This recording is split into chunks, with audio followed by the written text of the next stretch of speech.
인사합시다. 반갑습니다. 예, 그래요. 지금 우리가 이제 구약을 통해서 이 복음을 한번 이렇게 점검해 보는 거거든요. 복음을 쭉 한번 훑어보는 건데 의미가 있죠. 예. 이게 요한복음 5장 39절을 보면 그런 말씀이 있어요. 요한복음 5장 39절을 보면 너희가 영생을 얻고자 성경을 상고하거니와. 그래서 여기서 성경은 신약 성경을 얘기하는 게 아니고 구약 성경을 얘기하는 거예요. 왜 그러냐면 아직 신약에 있는 성경들이 완성되기 전에 쓰여진 거기 때문에. 그래서 요한 사도가, 예수님 제자 요한 사도가 쓴 거잖아요. 너희가, 여기서 너희는 그 예수님이 지금 하시는 말씀이에요. 예수님이 그 제자들에게 너희가 영생을 얻고자 뭘 상고한다고요? 성경을 자세히 이렇게 이제 살피고 공부하고 이렇게 하는데 이 성경이 곧 누구에 대해서 기록한 거라고요? 구약이지만 예수님에 대해서 기록한 거라고. 이 성경이 곧 내게 대하여, 예수님에 대하여 기록한 거다, 이런 말씀이 있죠. 그렇죠? 기억나요? 그래서 구약을 읽을 적에도 예수님을 이렇게 떼어서 생각하는 게 아니라 예수님에게 초점을 맞추고 성경을 보는 거 굉장히 중요하죠. 지금 앞으로도 지금 오늘 하면 복음반 강의 15번째인가 이게 될 거예요. 그래서 한 5번 정도 하고 마칠 거거든요. 그 구약에서 그 예수님에 대해서 특별히 이렇게 더 조명된 구절들을 가지고 지금 성경 공부를 하는 건데, 오늘은 요셉에 대해서 한번 살펴보려고 그래요. 요셉이 그 대단한 인물이에요. 성경을 이렇게 나눠서 보게 되면 족장 시대라고 그래요. 족장 시대. 그건 이제 아브라함부터 하나님이 이 세상에 대해서 실패하고 사람들이 실패한 역사를 이렇게 보시면서, 실패가 뭐냐면 처음에는 그 노아 홍수를 내렸죠. 그래서 전 인류를 노아와 그의 가족들 8명이죠. 총 8명만 남겨놓고 이 세상을 다 물로 심판을 내렸죠. 아시죠? 그래서 노아가 뭘 탔어요? 그때 만들어서 방주를 탔죠. 방주라고 그러죠? 따라서 해봅시다. 방주가 뭐냐면 큰 배를 얘기하는 거예요. 지금은 큰 배를 봐요. 이 주자는 작은 배죠. 이게 주자가 작은 배거든요. 근데 큰 배는 어떻게 써요? 여기다가 이렇게 8팔자에다가 입구자, 8명의 식구가 이 배에 탔다. 이걸 뭐라 하냐면 지금 선박할 적에 선이라고 그래. 아직 알겠죠? 큰 배. 이건 그 옛날에 덕진공원에서 덕진방주 이 호수를 갖다가 그 데이트하던 그 조그마한 뭐예요? 나룻배라고 그래요, 그걸? 오리배, 이런 것을 주라고 그래요. 이걸 주라고 하는데, 이걸 이렇게 8명이 탔다. 이게 8팔자에다가 입구자, 8사람이 탄 것을 선박이라고 했나요? 큰 배, 이런 뜻이에요. 그래서 이제 이 물심판이잖아요. 이 노아 방주는 노아 때 이 방주 심판을 이렇게 했죠. 방주 심판을 했는데, 사람들을 뭘로 심판했다고요? 물로서 심판했어요. 물로 심판을 했는데, 이제 예수님이 나중에 이 세상이 없어질 때는 뭘로 심판해요? 불로 심판할 거예요. 그러니까 지금 그 성경학자들 일부는 핵이 인류가 핵전쟁이 일어나서 이게 완전히 파괴될 때 그걸 불심판이라고까지 생각하는 사람들이 있는데, 어쨌든 간에 성경에서는 불로, 베드로서를 보면 베드로 전후서가 있는데 그 베드로 사도는 우리가 종말 때 불로 심판할 거다 이렇게 돼 있거든요. 그리고 지금 사람들이 죽어서 지옥을 가면 무슨 심판을 받아요? 불심판 받는 거예요. 지옥이 불못이거든요. 불연못. 알겠죠? 그러니까 결국에는 우리가 영원한 지옥에 가서 영원히 멸망받는 것은 영혼은 안 없어지는 거니까 거기 가서 영원히 형벌을 받는 곳이 지옥이잖아요. 그래서 어쨌든 간에 이 노아의 방주 사건이 있고 난 뒤에 또 무슨 심판이 있었어요? 언어 심판이 있었어. 언어 심판. 따르십시다. 언어 심판. 뭘 하니까 이제 사람들이 물 심판을 당하고 난 뒤에 높이 축대를 쌓아가지고 이제 비가 많이 오면 우리 거기 올라가서 피하겠다. 하나님을 거스리는 이런 사고와 사상과 그 시도들이 계속 되는 거예요. 그걸 무슨 심판이라고 한다고요? 언어 심판. 이것을 바벨탑 사건이라고 그래요. 바벨탑. 이 탑을 높이 쌓아서 하나님이 이제 물로 심판해도 우리 끄떡 없어. 하나님이 심판해도 우리 살아남을 수 있어. 이렇게 인간이 교만한. 그런데 하나님이 간단하게 그들을 흩어져 버리죠. 어떻게 흩어져요? 언어를 나뉘어 가지고 말이 안 통해. 탑을 쌓다가 말이 안 통하니까 벽돌도 하려면 이게 뭔 말을 하는지를 못 알아들어. 역청에다가 이런 거 발라서 이제 계속 탑을 쌓아가야 하는데 말이 안 통하니까 서로 이제 언어가 달라지면서 언어별로 흩어지는 거예요. 그래서 전 세계에 언어가 다르게 사람들이 살기 시작하는 거예요. 알겠죠? 그래서 전 세계에 퍼져요.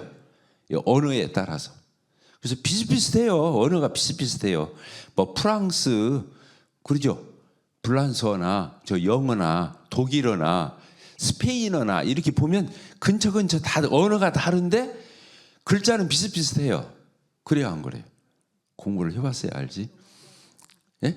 하여튼 단어만 좀 이렇게 헝클어져서 그렇지 비슷비슷한데 언어는 다른 거예요. 말이 안 통하죠.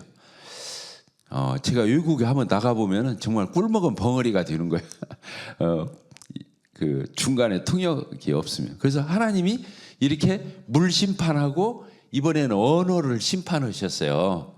그렇죠. 그래 이렇게 두 번의 심판을 하고 난 뒤에 하나님은 사람을 부르기 시작하는 거예요. 어떻게 보면 족장을 부르는 거예요. 아브라함이라는 사람을 불렀어요. 아브라함. 이 족장이잖아요. 족장. 이게 뭐냐면 족장이라는 말은 이렇게 한 족속의 장이다. 그 가문의 장이다. 이제 족장이라고 그러는데 아브라함이 누구를 낳았죠? 이삭을 낳았죠. 이삭이 누구를 낳았죠? 에서와 야곱을 낳았는데 이 에서가 장자직분을 팥죽 한 그릇에 야곱에게 팔아 넘겨서 에서는 여기서 족보에서 사라지는 거예요. 그래서 이 에서의 자손은 에돔 족속이라고 해요. 에돔 족속의 그 장이 돼요. 에돔 족속. 이 야곱이 이름이 바뀐다고 그랬죠. 뭘로 바뀐다고 해서 하나님과 천사와 씨름해서 이겨먹었잖아요. 하나님이 내 기도를 응답해 주기 전까지는 나는 손을 놓지 않겠다 해가지고 이 야곱을 이름을 뭘로 바꿔줘요? 이스라엘. 하나님과 겨뤄서 이겼다 이 뜻이에요. 이스라엘이란 이 야곱의 또 다른 이름이 이스라엘이에요. 근데 이 야곱이 몇 명의 아들을 낳았어요? 12명의 아들을 낳았어요. 12명의 아들을 낳았는데 이 12명이 뭐예요? 12지파가 돼요. 이스라엘의 12지파가 되는 거예요. 그래서 이스라엘 12지파가 여기 이렇게 나오고 창세기를 보면 이 12아들 중에서 특별히 누구에 대해서 기록하냐면 요셉에 대해서 기록해요. 알겠죠? 그래서 요셉도 족장에 들어가요. 아브라함, 이삭, 야곱, 요셉. 그래서 창세기에 보면 21장에 거쳐서 이 요셉을 기록하고 있어요. 창세기는 50장까지 있죠. 그러죠? 근데 50장에서 몇 장이 기록된다고 요셉에 대해서? 21장. 어마어마한 거예요. 이게 요셉이라는 인물을 성경에서는 얼마나 극적으로 그려내는 걸 알 수 있죠. 이해가 됐죠?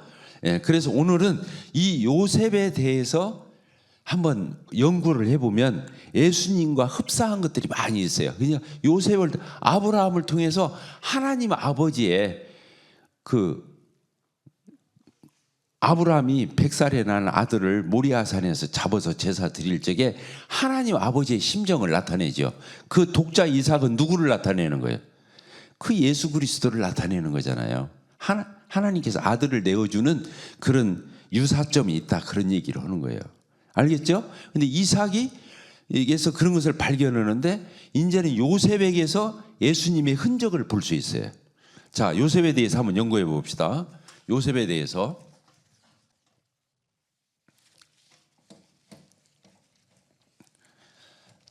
요셉에 대한 스토리 좀 알아요? 여기 우리 복음반을 오면은 이 지금 복음반이 무슨 반이냐? 아직 성경을 잘 모르는 사람들, 진짜 초신도 아니고 기독교를 소개하는 자리거든요. 그렇죠? 기독교를 소개하는 자리인데 여러분들 실력이 여기서 다 폭로가 되는 거예요, 사실은. 얼마나 실력이 없는가. 실감하실 걸. 그래서 이제 요셉에 대해서 알아봅시다. 이 요셉이 야곱의 몇 번째 아들이에요? 11번째 아들이에요. 11번째. 12번째가 누구예요? 막내가. 아까 12아들을 낳았다고 했는데 막내가 이름이 뭐예요? 베냐민이에요. 베냐민. 알겠죠? 베냐민. 이 요셉과 베냐민은 배가 같아요. 누가 낳았어요? 라헬이 낳았어요. 라헬. 야곱의 두 본부인하고 두 첩이라고 해야 돼. 그 아내라고도 볼 수 있고. 근데 두 여종과 두 여자에게서 이게 네 여자를 데리고 사는 거예요. 이 야곱이. 그런데 이 요셉과 베냐민은 누가 낳았다고요? 라헬. 예. 이 라헬이 난 거예요. 근데 이 라헬의 언니가 누구예요?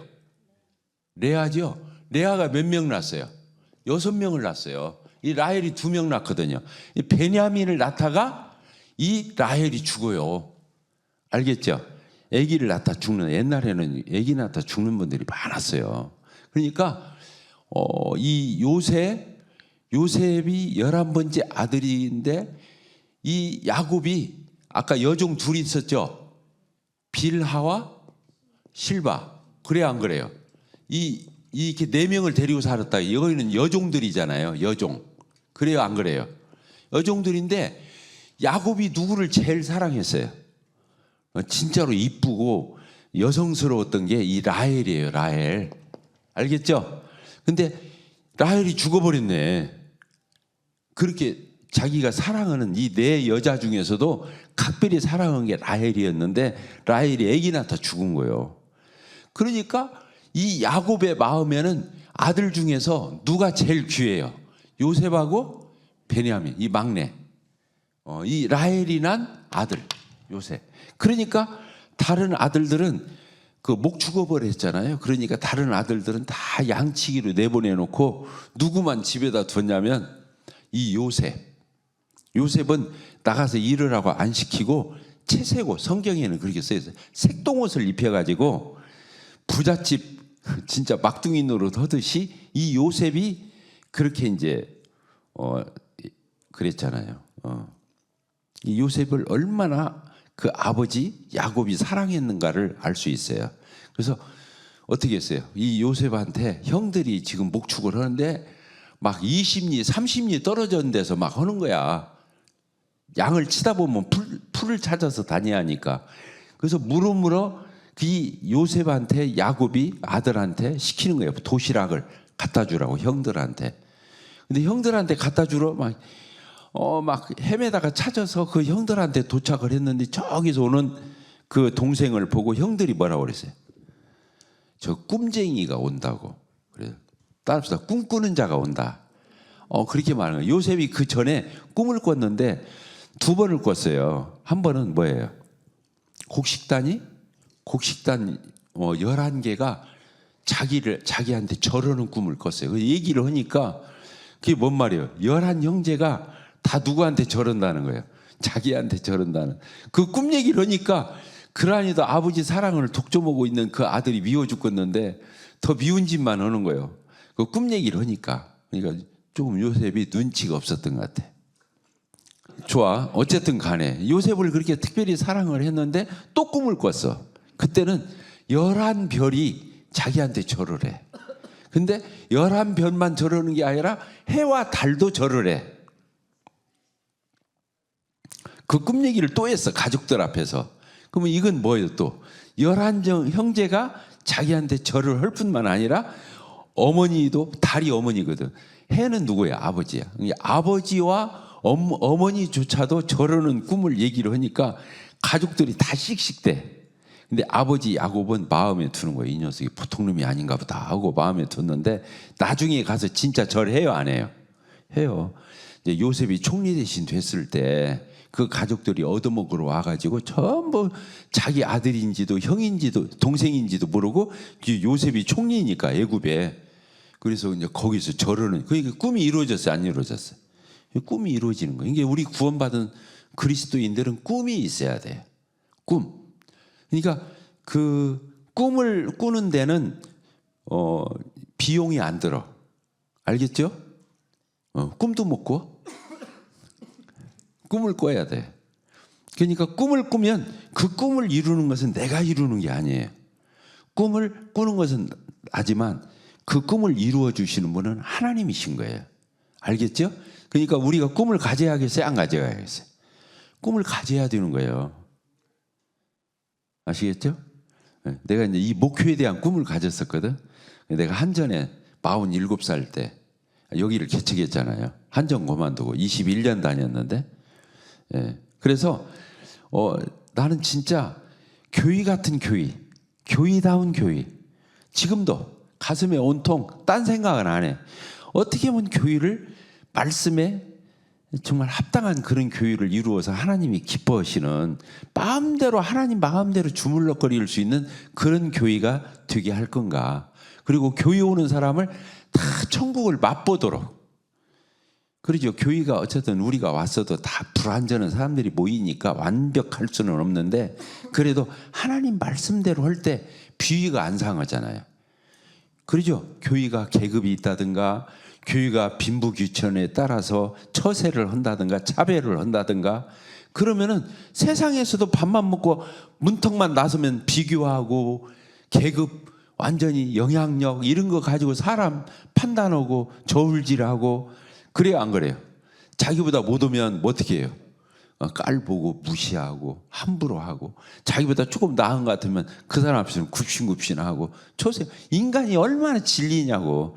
근데 교회 와서는 그러면 안 되는 거야. 교회는 문턱을 넘어올 때 세상의 모든 명함을 내려놓고 이 문턱을 들어와야 돼. 그래서 우리 교회를 떠난 사람들이 있어. 왔다가 자존심 상하는 사람들, 안 알아줬다고 자기를. 이해가 되죠? 떠나면 안 돼요. 자존심 강한 사람들은 내가 세상에서 그래도 다 굽신굽신 하는데 이 교회 오니까 안 그렇다 그거야.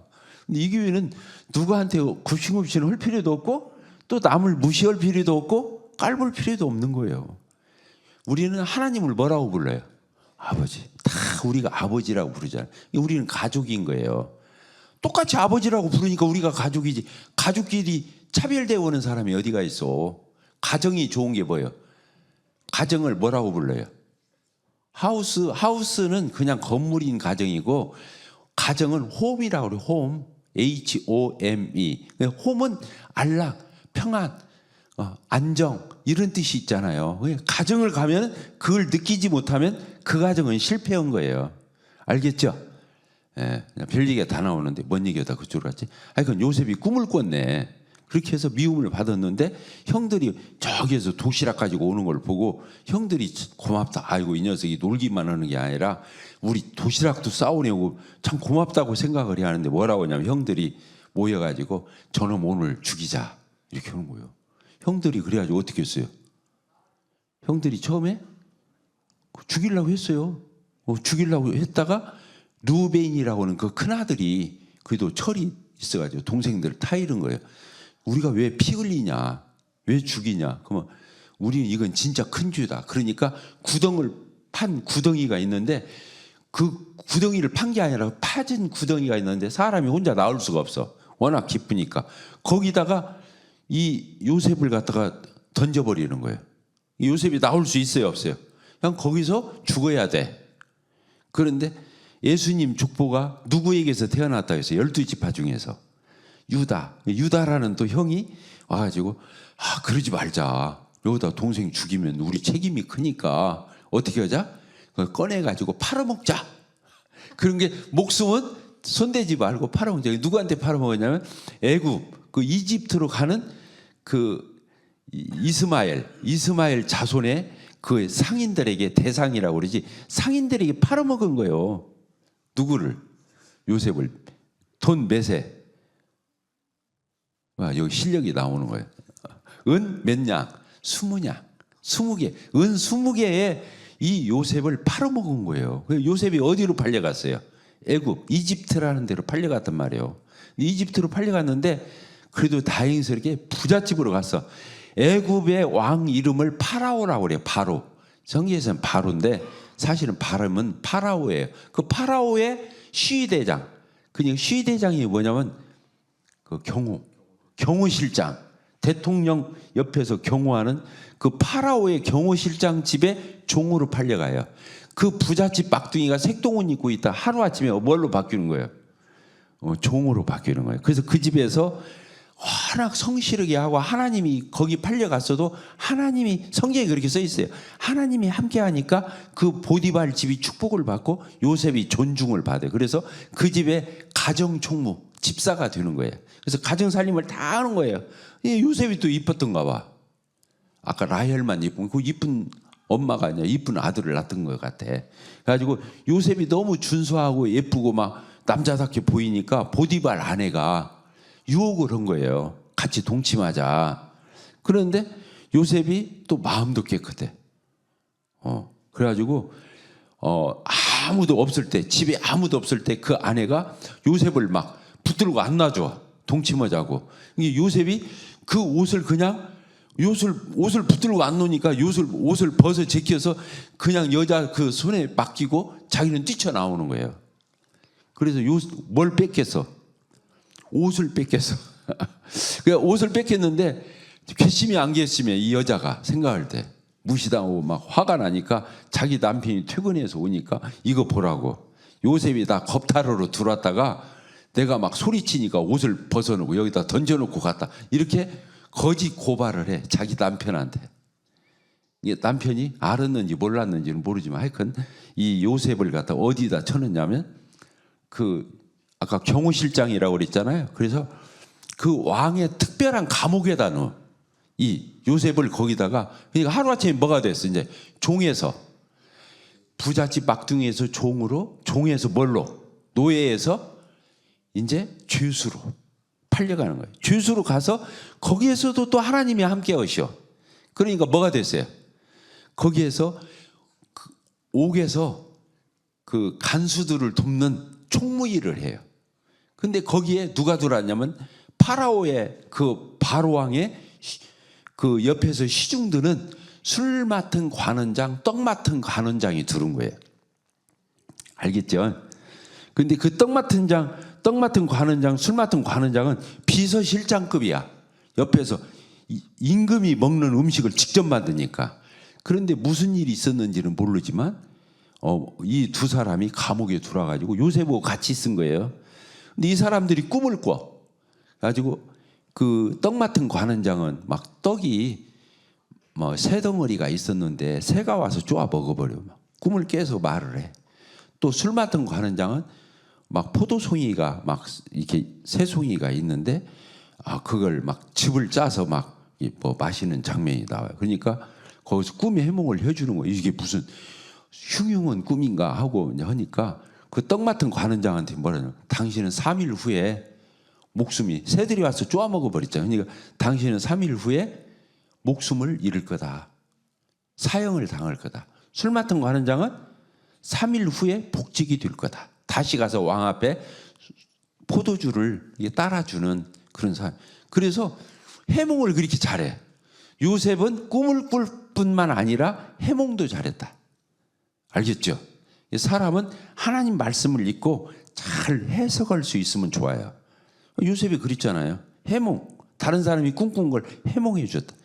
그런데 아까 그 떡 맡은 관원장은 사형의 집행을 당하고 술 맡은 관원장은 복직이 돼가지고 바로왕 옆에 가서 진짜 술을 따라주는 거예요. 그런데 복직이 되니까 화장실 갈 때고 나올 때가 다르다고 요셉이 해몽을 할 적에는 너무 신기하고 막 좋았는데 요셉이 그리고 나가더라. 내가 억울하게 지금 감옥에 들어왔는데 절대 내가 겁탈하려고 하는 게 아니고 그 여자가 유혹을 했는데 내가 이렇게 애매하게 감옥에 들어왔으니까 당신이 바로 왕한테 나를 잘 얘기를 전달을 해서 나 이 감옥에서 꺼내주시오. 근데 술 맡은 관원장이 복직 뛰면서 걱정 말으라고 내가 당장 나오도록 해주마. 근데 복직 뛰고 나니까 까마득히 잊어먹었어. 사람이 그래야 안 그래? 은혜를 그렇게 쉽게 입는 거예요. 그런데 바로왕이 또 꿈을 꿨어. 근데 바로왕이 무슨 꿈을 꿨냐면 7 이삭이 있는데 풍성한 이삭이 있는데 흉흉한 이삭이 나와가지고 그 알곡인 곡식을 다 집어 생기는 거야. 그리고 7 푹 살찐 그 소가 있는데 7 그 흉악한 소, 꽉 마른 소들이 나와가지고 7 소를 다 먹어 치우는 거야. 이게 바로왕이 2번 꿈을 꾸고 난 뒤에 이거 너무 심각해. 막 꿈이 7 이삭을 7 흉흉한 이삭이 와서 싹 먹어 치우지 7 깡마른 소가 나와가지고 막 7 그 소를 다 집어 생기지. 그러니까 바로왕이 애굽에 그 점치는 사람들 술사들 다 불러놓고 내 꿈을 해먹으라고. 해먹는 사람 한 명도 없어. 그때 누가 생각난 거예요. 옆에 술 따르는 관원장이 그 요셉이 있지 하고 왕한테 말을 해주는 거예요. 내가 여차여차 그때 제가 감옥에 갔었잖아요. 그때 제 꿈을 해석해서 이만저만 했던 그 요셉이라는 청년이 있는데 그 사람이면 해석을 것 같다고 꿈의 해몽을 할 것 같다고 하니까 왕이 빨리 데려오라고. 그래서 왕이 자기가 꿈을 얘기하니까 요셉이 딱 임금이 이 바로왕이 2번 꿈을 꾼 것은 이것은 하나님이 꾸게 한 거다고. 걔 꿈은 한 번 꾸고 말잖아. 그걸 잊어먹고. 근데 2번 연거푸 꿨는데 너무 인상 깊어. 그건 하나님이 꾸게 한 거다. 그리고 7 풍성한 이삭, 7 풍성한 소는 뭐예요?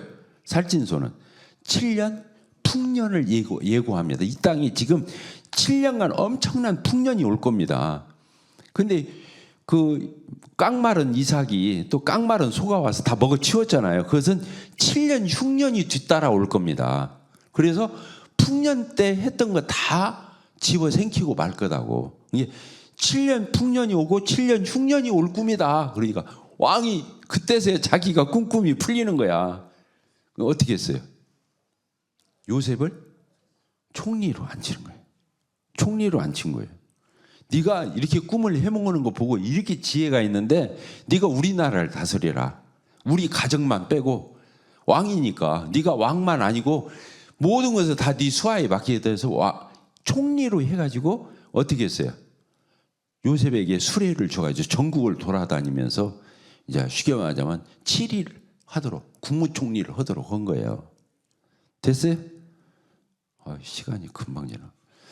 그래가지고 요셉이 이제 풍년이 들으니까 어떻게 했냐면 풍년이 들 때마다 그 해에 5분의 1씩 한쪽에다 저장을 하는 거야. 그 창고를 크게 지역마다 왜 물건을 가지고 오면 어디다 저장하기도 그렇고 또 너무 곡식이 쌓이면 그러니까 지역마다 창고를 지어가지고 그 풍년에 거둬진 곡식의 5분의 1씩을 다 저장을 해마다 5분의 1, 5분의 1, 5분의 1, 그 7년이 풍년이죠. 그러면 몇을 저장한 거예요? 5분의 7을 저장해 놓은 거예요.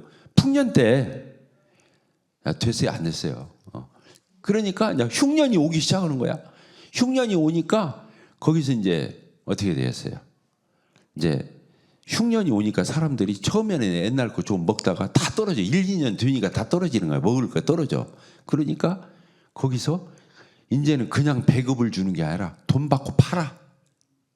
곡식이 이제 귀하기 시작할 거니까. 그리고 그냥 공짜로 주면 하루아침에 다 이거 창고가 텅텅 빌 거니까 어떻게 했어요?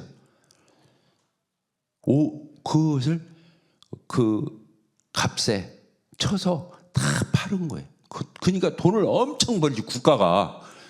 그것을 파는 돈을 다 누구한테 줬냐면 바로왕한테 주는 거야. 보면 알겠죠? 사람들이 집도 팔고 땅도 팔고 오면 그놈 다 받아가지고 바로왕한테 주는 거야. 그러니까 애굽 천지가 다 왕이니까 다스릴 수도 있는데 소유권도 다 왕이 가져버리게 된 거예요. 됐어요? 안 됐어요? 요셉이 대단해요? 안 대단해요? 대단한 거예요. 그걸 경제학이라고 그래요. 경제학. 지금 우리나라가 지금 경제가 박혀 있잖아요. 이 경제는 종합예술이에요. 이 살림살, 국가의 살림살이는 종합예술이거든. 가정경제도 그렇지만 국가경제는 더 말할 것도 없어요. 국가경제는, 가정경제는 가정만 책임져요. 국가경제는 가정, 기업, 국가 이 3위 모든 관계를 해서 물가도 잡아야 되고 공급과 수요와 뭐 이런 것들을 해가지고 조정해 가야 되잖아요. 이 국가 경제를 이 요셉이 그때 능히 다 해낸 거예요. 백성들 다 안 굶기고 다 살리고 흉년이 드는 7년.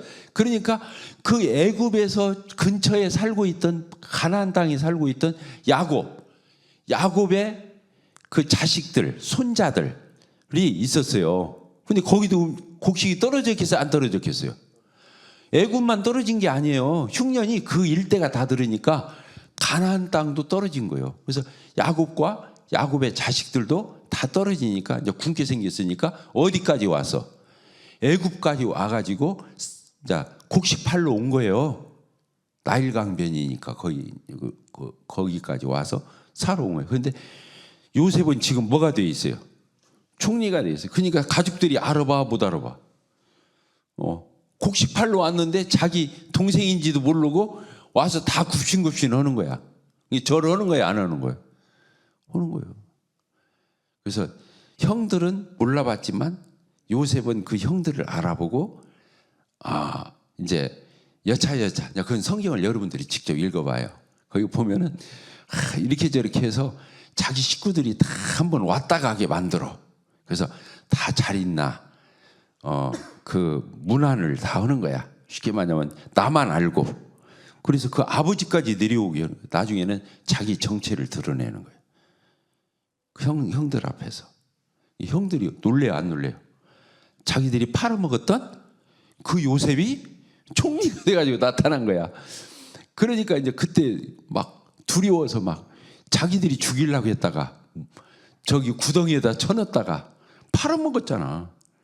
그러니까 형들이 어쩔 줄을 몰라 하는 거예요. 근데 요셉이 다 형들에게 뭐라고 하냐. 형들이 나를 팔아먹은 게 아니고 하나님이 나를 먼저 보냈다, 애굽에. 그래서 우리 가족들을 살리려고. 알겠죠? 그러니까 그 가족들이 와서 다 곡식 팔아서 나중에는 애굽으로 와요. 그 식구들이 다 와요. 창세기에서는 70명이라고 써 있는데 사도행전은 75명이 왔다고 써 있어. 그 아까 야곱의 그 부인, 그 자식들 11 자식의 부부들 또 자녀들 이렇게 해가지고 75명이 애굽으로 오는 거예요. 알겠죠? 대답도 안 알겠죠? 75명이 애굽에 와서 먹고 살아. 근데 이 사람들은 날강면에서 곡식을 이렇게 갖고서 농사 짓는 사람들이 아니에요. 본래 직업이 뭐 드는 사람이에요. 목축업을 하는. 그러니까 목축업을 할 수 있는 데가 고센 땅이라고 거기는 목초지가 너무 좋아. 그러니까 애굽 사람들하고 조금 구분된 땅을 주어요. 그 75인에게 고센 땅에서 뭐 하라고? 목축업을 하고. 그래서 그렇게 이제 목축업을 하고 살고 있는데 그렇게 해서 들어가서 몇 년이 흘렀어요. 440년. 성경에서는 400년이라고 써 있는데 정확히 따져보면 440년 동안 거기 가서 종살이가 아니라 그냥 거기 가서 살았는데 나중에는 왕들이 죽고 또 세워지고 하면서 이 옛날에 요셉이 총리했다는 사실을 알지를 못해. 희미해져 버렸어. 그러니까 이스라엘 사람들을 갖다가 그때 남자만 60만 명이라고 그랬거든요. 그렇게 번성을 했어. 440년 동안에. 그래가지고 전부 하면 한 200만, 150만에서 200만 명 됐을 거다. 이렇게 보는 거예요. 그 사람들이 다 종살이 하고 있는 거야. 안 나죠. 애굽에서 안 나죠.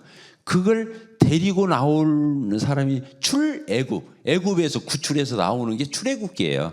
알겠죠? 그래서 거기서 데리고 나온 사람이 누구예요? 모세요. 하나님이 모세를 애굽 왕궁에서 왕자 노릇하던 그 모세가 도망갔잖아요. 미디안 광야로. 그 모세를 불러서 다시 애굽에 가서 바로를 상대해가지고 너 이스라엘 백성들 꺼내와. 그래서 어디를 건넜어요? 홍해바다를 건너서 자기 백성들을 데리고 나오는 그 기록이 출애굽기예요. 자, 성경 재밌네. 그래요, 안 그래요? 안 재밌어요?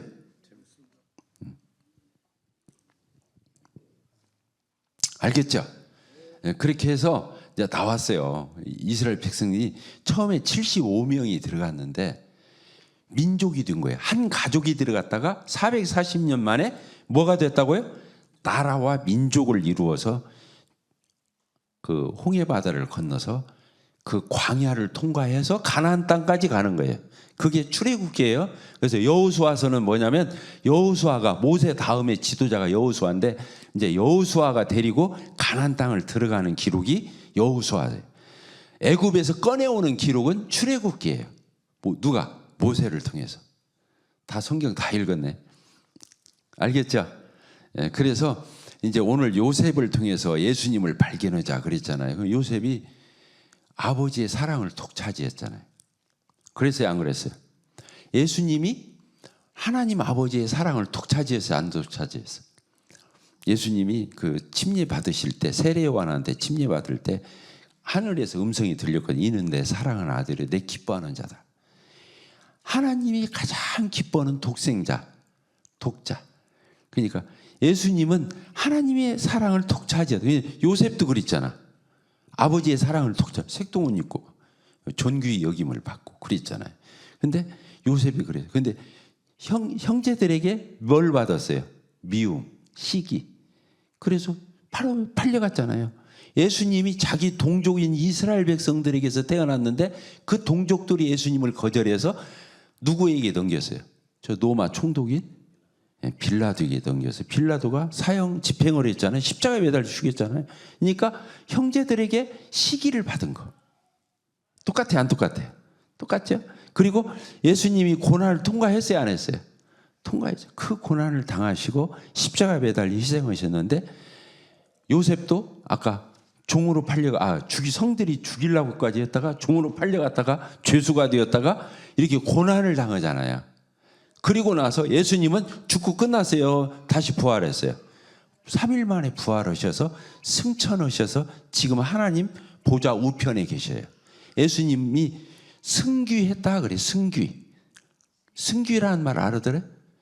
승자가 이게 오를 승자야. 승강기라고 이제 엘리베이터를 승강기라고 그러잖아요. 승자가 오른다는 승귀, 존귀 여김을 높이 올리워져서 존귀함을 입었다 그래서 승귀로 해요. 고난과 승귀. 예수님이 십자가에 그 33년 동안 인간의 몸을 입고 오셔서 고난 당하시고 또 그 예수님이 그 십자가의 그 고난의 길을 가시고 십자가에 매달려 죽으시고 3일 만에 부활하셔서 승천을 예수님의 고난과 승귀. 알겠죠? 근데 요셉이 그랬어요, 안 그랬어요? 아까 말대로 형들이 죽을 뻔 알았다가 죄수로 갔다가 노예로 갔다가 죄수로 갔다가 어떻게 했어요? 총리가 됐잖아요. 그래서 자기 백성들을 구원했어요, 안 했어요? 구원해. 예수님이 십자가에 죽으시고 부활하시고 승천하셔서 사람들을 구원했어요, 안 했어요? 구원했죠?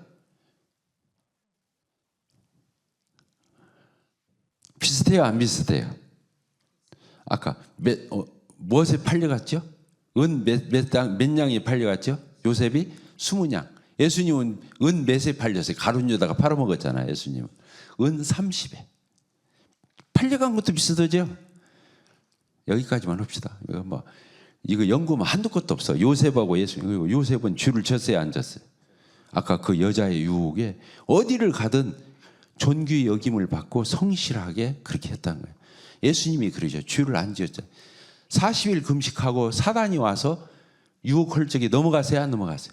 승리하시죠. 또 요셉이 승리한 거나 예수님이 승리한 거나 같다는 거예요. 비슷하다는 거 알겠어요, 모르겠어요? 이런 거 얘기해요. 그래서 구약을 읽을 적에 우리가 예수님의 흔적을 이렇게 비춰볼 수 있는 거, 이게 성경을 보는 눈이다. 그런 거예요. 그래서요, 그 예수님, 우리는 예수를 믿잖아요. 그렇죠? 하나님은 예수님을 통해서 와야만 받아줘요. 예수님이 뭐라고 말씀하셨냐면 내가 곧 길이요 진리요 생명이니 뭐라고 그랬어요? 나로 말미암지 않고는 하나님 아버지께 갈 자가 없다. 그래서 그러니까 예수님을 통해야만 가요. 예수님의 발에 입 맞춰야 하나님께서 자기를 데려온 걸로 받아줘요. 예수님의 발에 입 맞춘다는 말은 자기를 부인하고 예수님을 영접하는 걸 얘기하는 거예요. 알겠죠? 예. 그리고 천하 인간에 예수님 말고 천하 인간에 구원 얻을 만한 다른 이름을 주신 적이 없다. 오로지 예수 그리스도만이 구원자이시다. 그래서 저 뒤에 우리 그 백보드에 그 써 있죠. The only Jesus, only the Jesus 뭐예요? 하여간 예수님만, 오직 예수 아시죠? Jesus only, 예수님만. 그 싱가포르의 앙모교회 갔더니 강단에 아무것도 안 붙어 있어. 딱 그거 하나 그 나무를 파가지고 Jesus only, 예수님만. 알겠죠? 기독교는 딴 얘기하면 안 돼요. 그래서 모든 종교는 인간이 노력하면 커트라인 안에 혹시 들어서 극락을 가든 천당을 가든 좋은 데 갈 거다. 모든 종교는 인간의 노력을 가르치는 거예요. 성경은 그거 아니에요. 모든 인간은 죄인이고 죄를 안 지을 수 없고 죄를 해결할 수 없다. 하나님이 그 길을 내어주셨다. 누구를 통해서? 예수 그리스도를 통해. 그래서 구원은 뭐다? 구원은 은혜다. 구원은 선물이다. 부모가 마치 자식에게 거래하지 않는 것처럼 하나님 아버지는 우리 인간과 거래하는 게 아니다. 일방적인 사랑, 무조건적인 사랑. 인간이 아무리 죄인이라도 회개하고 예수님을 영접하면 죄사함을 받는 은혜. 알겠죠? 이건 뭔만 가르친다고요? 성경만 그렇게 가르친다는 거예요. 모든 인간은 다 어떻게 생각하는 거예요? 공짜가 어디 있어? 근데 구원받는 것은 말할 거 있어? 이렇게 생각하는 거예요. 그런데 성경은 안 그런 거예요. 인간은 다 거래해. 기브 앤드 테이크지만 나는 안 그래. 하나님은 은혜로 거저 값없이 선물로 주심. 자, 이거 드셨죠? 예, 마치도록 하겠습니다. 수고 들어있어요.